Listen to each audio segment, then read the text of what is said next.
Huwag niyong pabayaang mawala ang apoy sa inyong mga dibdib sa susunod na 3 taon para kapag dumating ang panahon sa 2028, maalala niyo pa rin ang panahon na ito at hindi na natin iboboto ang pamahalaan na nagka-counterman ng ating mandato at patuloy na nang-aabuso sa ating karapatan.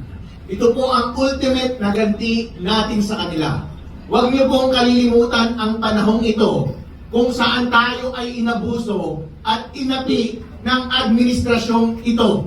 Huwag niyong kalilimutan sa inyong isip, sa inyong damdamin. Huwag niyong pabayaang mawala ang apoy sa inyong mga dibdib sa susunod na 3 taon para kapag dumating ang panahon sa 2028, maalala niyo pa rin ang panahon na ito at hindi na natin iboboto ang pamahalaan na nagka-counterman ng ating mandato at patuloy na nang-aabuso sa ating karapatan.